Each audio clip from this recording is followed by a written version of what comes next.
தமிழகம் எங்கும் கிளைகள் கொண்ட Annamalai institute of hotel management and hospital management படிப்பில் சேர்வதற்கான அட்மிஷன் நடைபெறுகிறது.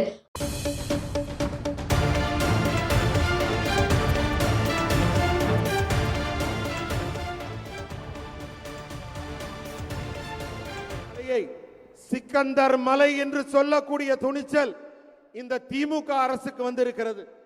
सालों से भगवान मुरुगन के भक्त यहां पर अपनी श्रद्धा व्यक्त करते हैं. பல ஆயிரம் ஆண்டுகளாக முருக பக்தர்கள் வழிபட்டு வந்த வழிபாட்டு தலத்தை இதுபோல அரசியல் லாபம் கருதி பிரிவினைவாதம் கருதி இந்த அரசு செயல்படுத்தி வருகிறது.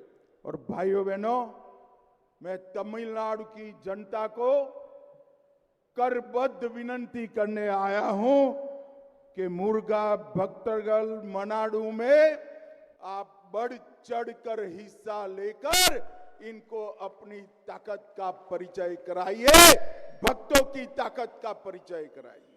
நான் உங்ககிட்ட எல்லாம் அன்போடு வேண்டிக் கொள்வதெல்லாம் வர ஜூன் 22ஆம் தேதி முருக பக்தர்கள் மாநாடு நடக்குது.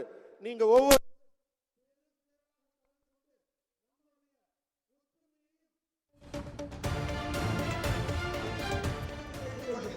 मैं फिर से एक बार तमिलनाडु सरकार से मेरी मांग दोहराता हूं कि मेडिकल और इंजीनियरिंग की पढ़ाई में जल्द से जल्द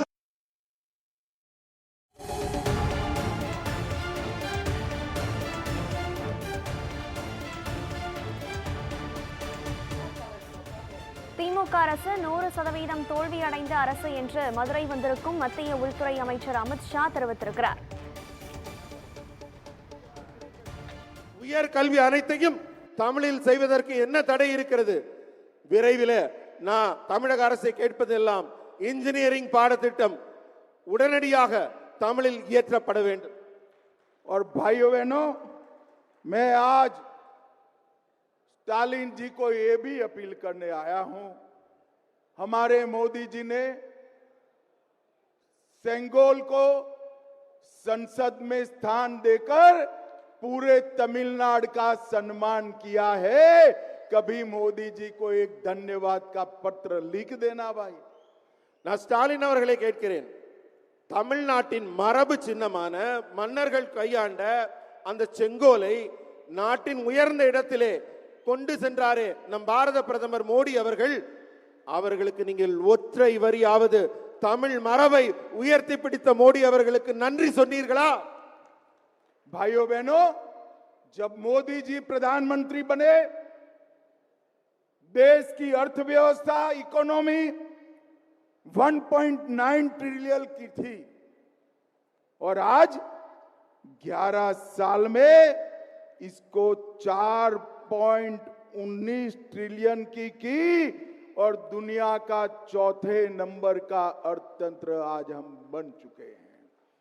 मोदी जी ने विकास कैसे होता है इसका एक उदाहरण साबित किया है. மக்களே, இந்த மோடி அவர்களின் ஆட்சி உருவான பிறகு இந்தியா தொடர்ந்து வளர்ச்சி பாதையிலே பயணித்துக் கொண்டிருக்கிறது.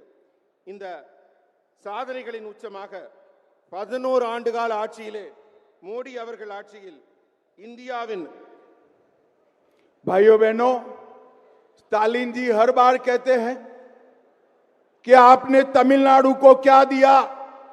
स्टालिन साहब, यूपीए की सरकार 10 साल चली. यूपीए सरकार ने तमिलनाडु को 10 साल में 1,53,000 करोड़ रुपया दिया और भारतीय जनता पार्टी की सरकार ने 10 साल में 6,80,000 करोड़ रुपया दिया. 6,80,000 करोड़. 10 ஆண்டுகள்ல மோடி அவர்கள் ஆட்சியில 4.19 ட்ரில்லியன் வளர்ச்சியை கண்ட நம்மளுடைய பாரதம் இதுக்கு முன்னாடி எப்படி நடந்தது யூபிஏ ஆட்சியில எண்ணி பார்த்தால் 10 ஆண்டு கால ஆட்சியில யூபிஏ அரசு தமிழ்நாட்டுக்கு கொடுத்த பணம் 1,53,00,000 ரூபாய் மட்டுமே. 10 வருஷத்துல 1,53,000 கோடி மட்டுமே. ஆனால் நம்முடைய பாரதிய ஜனதா கட்சி அரசு 10 ஆண்டுகளில் தந்த பணம் அதை விட பல மடங்கு அதிகமாக 6,80,000 கோடி ரூபாய் தமிழகத்திற்கு வழங்கி இருக்கிறது.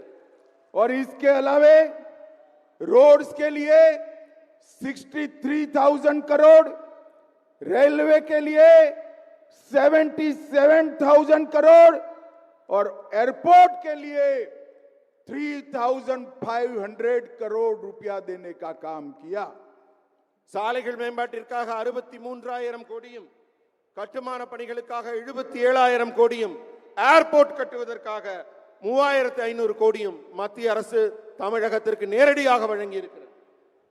भाइयों बहनों, आज तमिलनाडु के हर शहर से, हर गांव से मेरे मंडल के कार्यकर्ता आए हैं.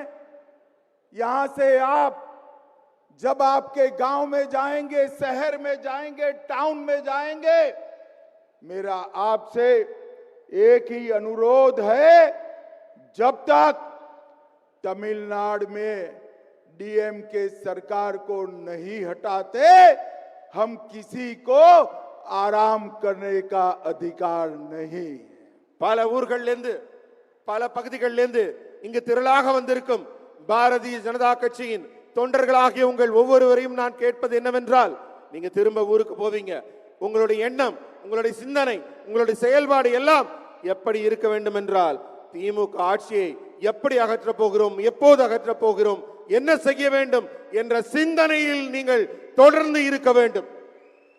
और मित्रों, इस बार हमने तय किया है कि 2026 का चुनाव भारतीय जनता पार्टी एआईडीएमके के साथ मिलकर लड़ेगी, एनडीए के साथियों के साथ मिलकर लड़ेगी.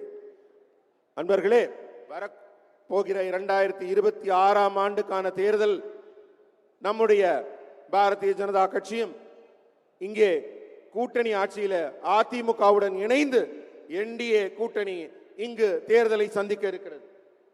मुझे बताइए, सभी कार्यकर्ता संकल्प करते हैं कि इस बार तमिलनाडु में डीएमके को हटाना है.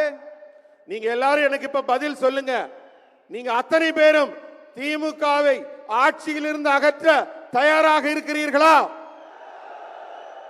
तो मेरे साथ जोर से दोनों हाथ उठाइए. எல்லாரும் ரெண்டு கைகளையும் மேல தூக்கி உரக்க நான் சொல்றத சொல்லுங்க. विजय के संकल्प की मुट्ठी भींचिए. வெற்றிக்கான உறுதிமொழியை எடுத்துக் கொள்ளுங்கள். और प्रचंडवाद से बोलिए. உரத்த குரலில் சொல்லுங்கள். भारत माता की वंदे मातरम, वंदे मातरम, वंदे मातरम. भारत माता की जय.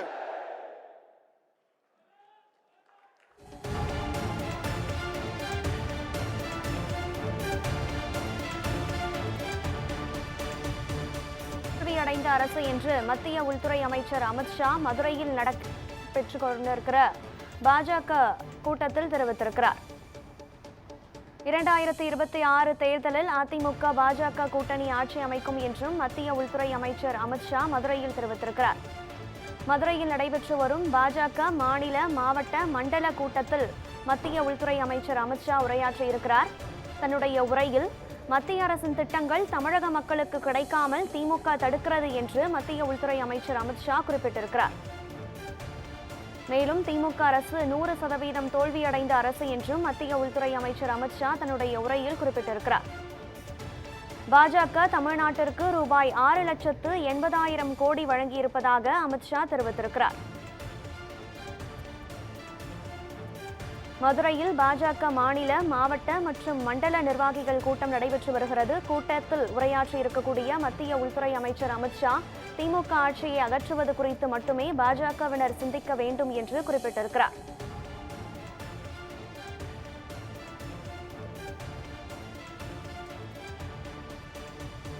பாஜக நிர்வாகிகள் கூட்டத்தில் மத்திய உள்துறை அமைச்சர் அமித்ஷா உரையாற்றியிருக்கிறார். தன்னுடைய உரையில் 2026 தேர்தலில் அதிமுக பாஜக கூட்டணி ஆட்சி அமைக்கும் என்றும் அவர் குறிப்பிட்டிருக்கிறார். மத்திய அரசின் திட்டங்கள் தமிழக மக்களுக்கு கிடைக்காமல் திமுக தடுக்கிறது என்றும் மத்திய உள்துறை அமைச்சர் அமித்ஷா மதுரையில் தன்னுடைய உரையில் குறிப்பிட்டிருக்கிறார்.